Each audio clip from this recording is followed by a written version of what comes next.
Scientia classes channel को subscribe करें और बेल आइकन दबा दें।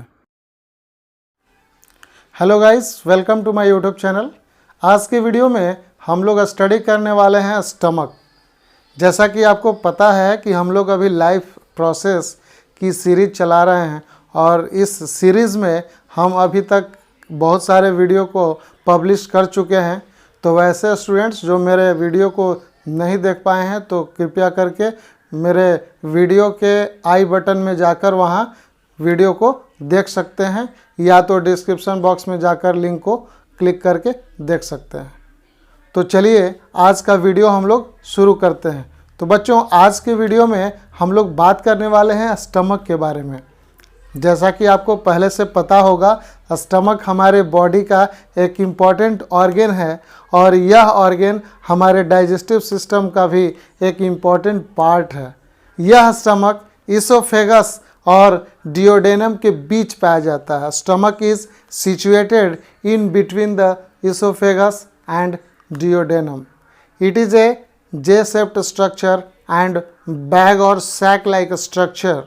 A stomach receives the food material which are transported by the esophagus, and that food material is very important because in that food material only starch is already digested in the buccal cavity. As you know, first of all, chemical digestion takes place in our buccal cavity, and after that chemical digestion takes place in our stomach.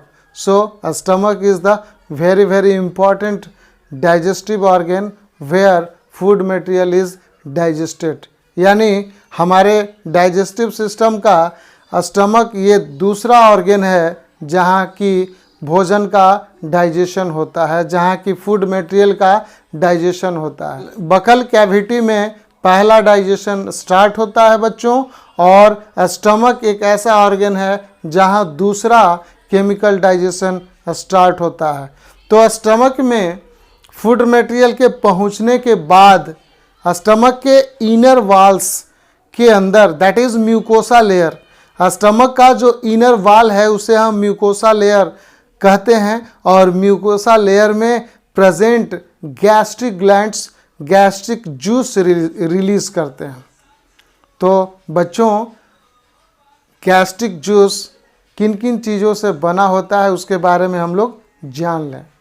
As you know, our gastric gland secrets gastric juice, and gastric juice contains different type of chemical substance. First of all, HCl. HCl is a strong acid, and the pH of HCl is 1. So it is a strong acid, and it is very harmful to our inner wall of the stomach.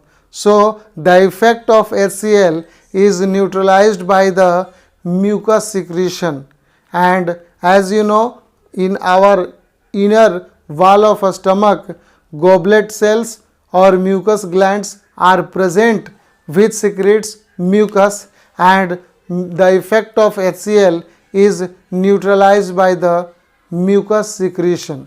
So our inner wall of stomach is protected by the presence of mucus.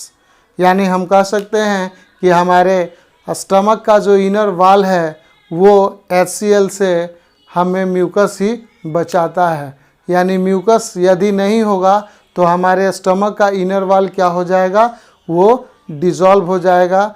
आप कह सकते हो कि हमारा inner wall काफ़ी burn हो जाएगा, जल जाएगा, और उससे पेप्टिक अल्सर होने के चांसेस बढ़ जाते हैं। ठीक है, तो peptic ulcer is caused by the burning of HCl। ठीक है बच्चों, तो हम लोगों ने HCl की बात कर ली, और HCl का और भी कुछ इम्पॉर्टेंट फंक्शन है। HCl फूड मटेरियल में प्रेजेंट जर्म्स को किल करने का काम करता है। HCl का काम है कि वह फूड को एसिडिक मीडियम प्रोवाइड करता है। चूँकि आपको मैंने अभी बतलाया कि HCl गैस्ट्रिक जूस में पाया जाता है और HCl के कारण फूड मटेरियल का जो मीडियम है वो क्या हो जाता है, एसिडिक हो जाता है। ठीक है बच्चों, और इसमें 2 तरह के एंजाइम्स पाए जाते हैं और वो एंजाइम्स काफ़ी इम्पॉर्टेंट हैं। These enzymes are protein digestive enzymes, first of all pepsinogen and second one is prorenin. Pepsinogen is present in inactive form and it is activated by the presence of HCl. So we can say that pepsinogen is activated by the HCl, and when pepsin is active, then pepsin breaks the protein which is present in our food materials, and these proteins are transformed into the peptones and proteases. Okay, and in kids you can say that milk feeding kids or infants, prorenin is present in place of pepsinogen. So in milk feeding infants, prorenin enzyme is present, and that prorenin is activated by the presence of HCl, and prorenin is converted into renin enzyme, and renin digests the milk protein that is known as casein, and casein converts into paracaseinate in presence of renin enzyme. So we can say that in infants prorenin enzyme is present to digest the milk protein, or you have to remember that milk protein is known as casein protein. आपको याद रखना होगा, काफ़ी important ये protein है, exams के लिए बहुत ही इसेंशियल है। ठीक है बच्चों, तो आपने अभी जाना कि स्टमक हमारे बॉडी का, हमारे डाइजेस्टिव सिस्टम का, हमारे एलिमेंट्री कैनाल का एक इम्पॉर्टेंट ऑर्गन है जहाँ पे फूड मटेरियल का डाइजेशन होता है। यानी हमारे एलिमेंट्री कैनाल में स्टमक ही एक ऐसा ऑर्गन है जहाँ की सेकेंड बार का मतलब दूसरी बार डाइजेशन होता है। दूसरी बार का मतलब ये हुआ कि हमारे एलिमेंट्री कैनाल में, बच्चों आपको पता है कि हमारे एलिमेंट्री कैनाल में सबसे पहला डाइजेशन बकल कैविटी में स्टार्ट होता है, और वहाँ स्टार्ट होने के बाद, वहाँ स्टार्च के डाइजेशन होने के बाद फिर पुनः डाइजेशन स्टमक में होता है। तो स्टमक भी हमारे लिए बहुत ही इम्पॉर्टेंट ऑर्गन है जहाँ प्रोटीन का केवल डाइजेशन होता है और उसमें किसी भी चीज़ का डाइजेशन नहीं होता है। वहाँ पे कार्बोहाइड्रेट का डाइजेशन नहीं होता है, वहाँ फैट का डाइजेशन नहीं होता है, केवल प्रोटीन का डाइजेशन स्टमक में होता है।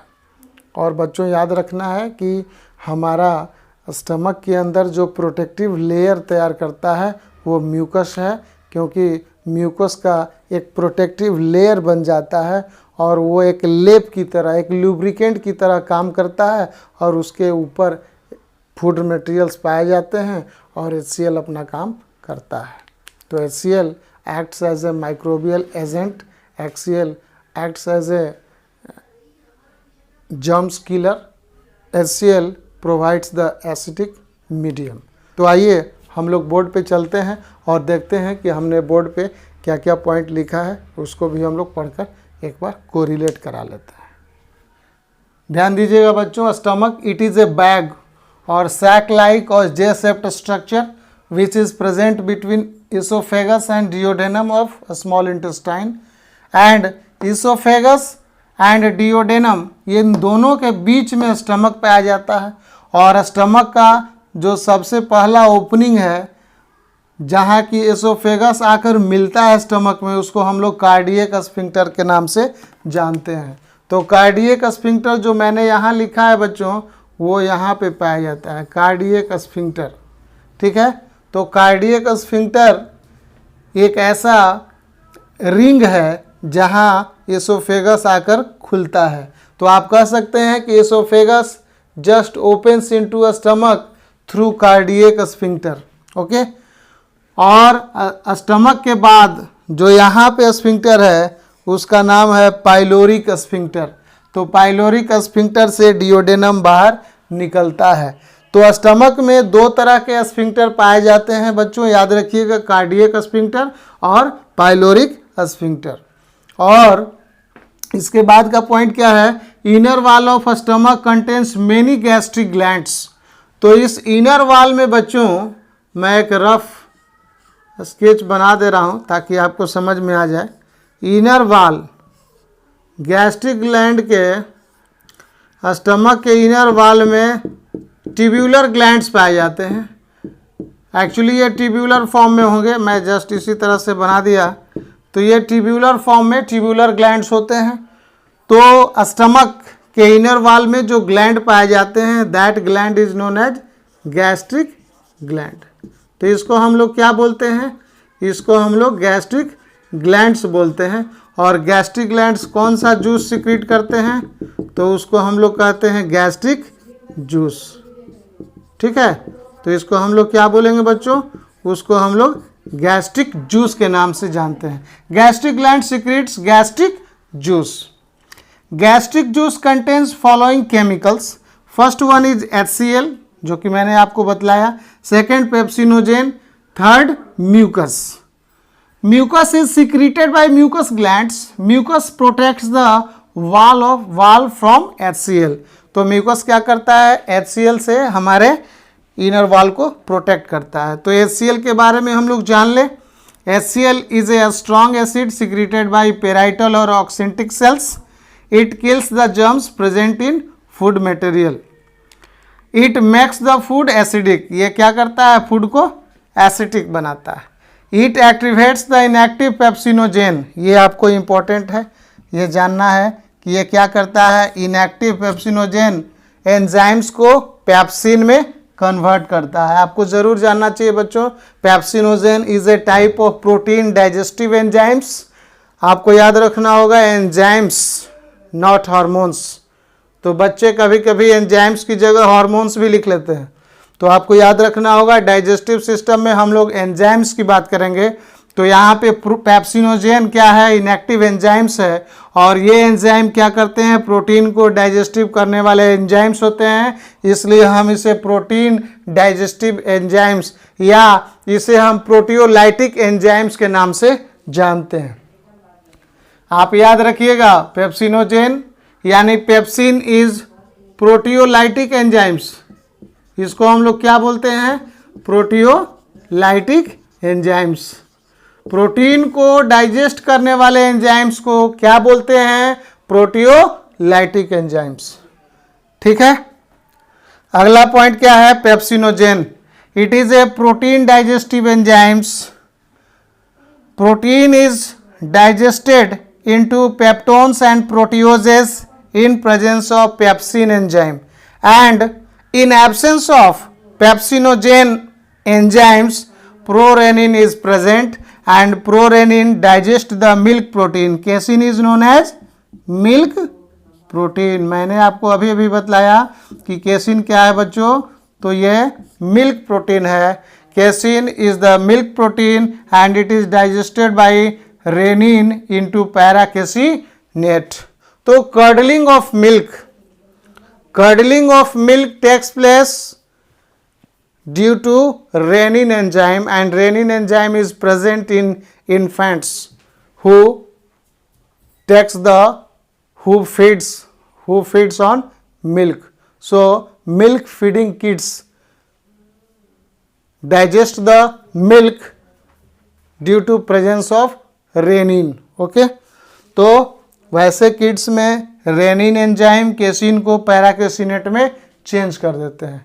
तो बच्चों ये स्टमक के बारे में हम लोगों ने एक ब्रीफ नॉलेज प्राप्त किया। और यहाँ पे देख लीजिए, फिगर को समझिए, ये मैंने ड्रॉ किया था, आप देख लीजिए स्टमक कैसा है, जे शेप्ड है, ये सैक लाइक और बैग लाइक स्ट्रक्चर है। इसोफेगस चूंकि ऊपर वाला पार्ट है, सुपीरियर पार्ट है, इसोफेगस सुपीरियर पार्ट है और ये कम्युनिकेट कर रहा है सुपीरियरली।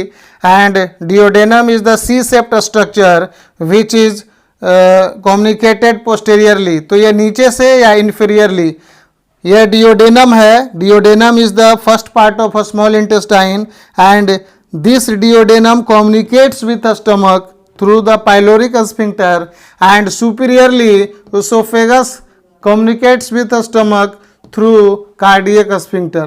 तो ये एक ऐसा चेम्बर है, एक इम्प्टी चेम्बर है जहाँ दोनों तरफ से कम्युनिकेटेड होते हैं। ऊपर इसोफेगस होता है, नीचे डिओडेनम होता है और इसके अंदर गैस्ट्रिक ग्लैंड्स पाए जाते हैं जो ट्यूब्यूलर ग्लैंड्स के रूप में होते हैं और ये गैस्ट्रिक जूस सिक्रीट करते हैं। बच्चों याद रखिएगा, gastric juice contains HCl, pepsinogen enzymes and mucus, but in case of infants or milk feeding kids prorennin enzymes is also present. दोनों एक साथ कभी नहीं होगा। एडल्ट में पेप्सिनोजेन एंजाइम्स पाए जाते हैं और इन्फेंट में पेप्सिनोजेन की जगह प्रोरेनिन पाए जाते हैं। तो बच्चों आप इसको लिख लीजिए, इसका स्क्रीनशॉट ले लीजिए और इसको याद कर लीजिएगा। अगर किसी भी तरह का प्रॉब्लम होगा तो आप कमेंट कीजिए, मैं आपको फिर से बताऊंगा। ठीक है बच्चों। तो वैसे स्टूडेंट्स जो मेरे चैनल को सब्सक्राइब नहीं किए हैं तो प्लीज़ जाकर जल्द से जल्द सब्सक्राइब कर लें और वीडियो अच्छा लगा हो तो वीडियो को लाइक और शेयर जरूर करें। तो मिलते हैं हम लोग अगले वीडियो में, तब तक के लिए धन्यवाद।